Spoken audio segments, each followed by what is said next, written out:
Hey, what's going on, guys? It's Kenneth following up with you guys on another video in my channel where we talk about business strategy, marketing, traffic generation, and basically how to grow your business. So before we get started, why don't you tap on the notification bell, subscribe to my channel, and let's get started.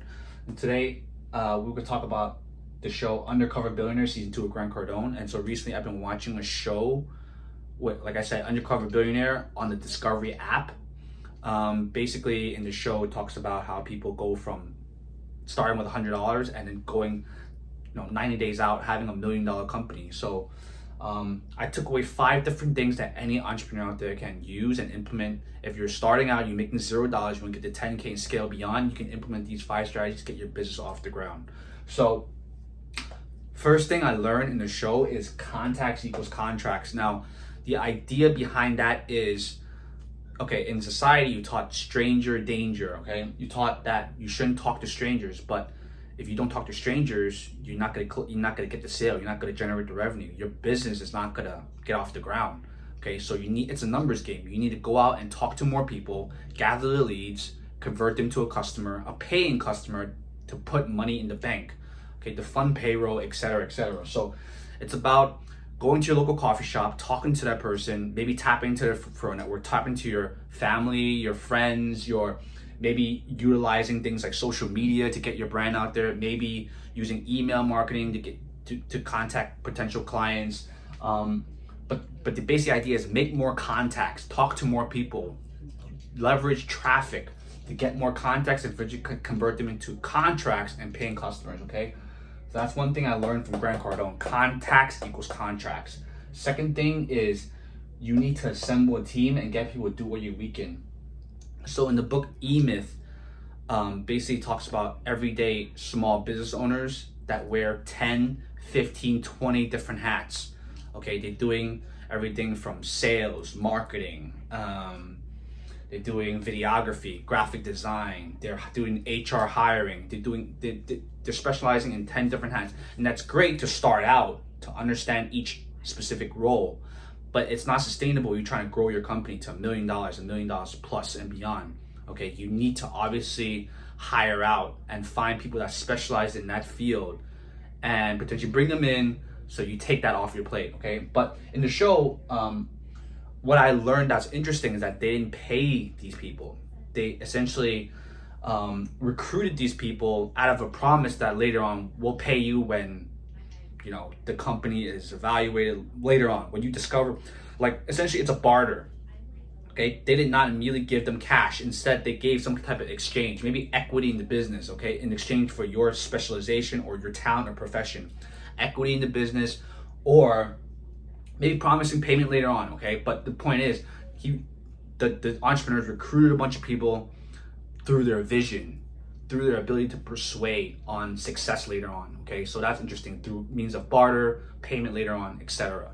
So, but the point is, you need to assemble a team that specializes in that profession. Surround yourself with people that are smart, surround yourself with professionals, because you cannot scale without a team. You can't grow a business without a team, okay? That's another thing. You want to pick up the book E-Myth. Check that book out. Third thing I also learned is you must commit first and figure the rest out later. Okay, in entrepreneurship, you cannot figure 5, 10 steps ahead because you end up doing nothing. You end up paralyzing yourself and talk yourself out of taking action.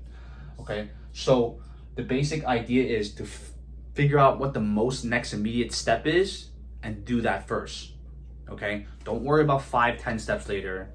Okay, don't worry about, oh, what if I get that client and I can't potentially deliver, or what about if they sue me in LLC, and maybe if I do a real estate deal and like you start to paralyze yourself. You think so many steps ahead, but instead you should focus on the most next immediate step.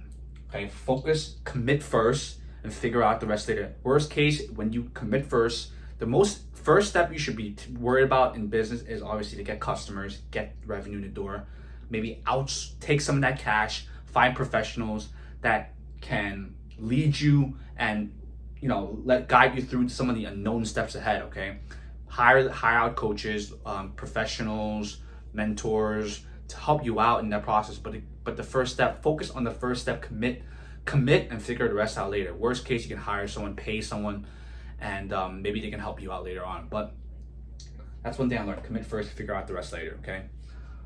Fourth thing I also took away from the show is OPM, other people's money. And so Grant Cardone, he partnered up with someone called Matt, who was also a business owner in Pueblo. Basically they want to collab and do like real estate deals together, and they started a marketing agency together.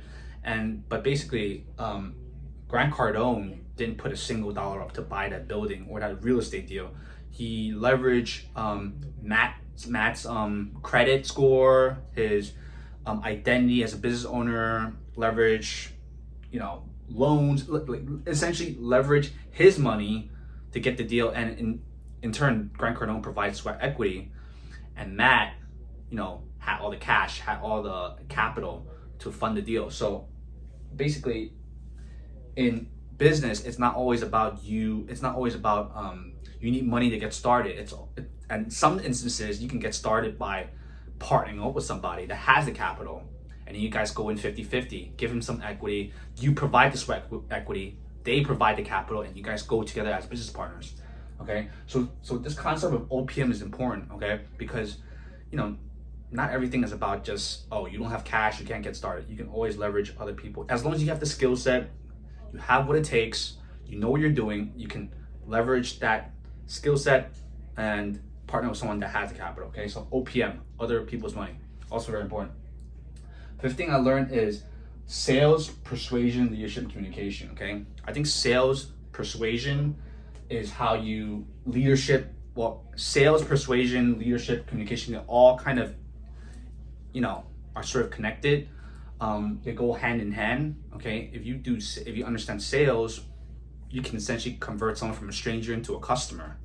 Okay, if you understand persuasion, maybe you can learn how to hire you can persuade someone to join your company in hopes that one day your company will be $1 million by selling them a dream, by being persuasive, persuading them with your vision, maybe persuading investors, okay, to invest in your company, VCs to invest in your money. Okay, but being persuasive is also a very important skill. Okay, leadership is how you manage a team. Okay, if you don't have a team, you don't have a business. Okay, so you need to have leadership skills, persuasion skills to manage a team. Fourth thing is communication skills. You have to be able to communicate and articulate your ideas, so you can get people to buy in and commit to whatever vision that you have. Okay, it doesn't have to be sophisticated, eloquent language. You just have to communicate what you need them to do, or communicate your message to investors, people that you hire, business partner, whatever. Okay, you need to have communication skills. So these are 5 things I took away from the show. I hope this helps a lot. I hope this helps you guys. Comment below, let me know your thoughts, and keep an eye out for my next video. Thank you.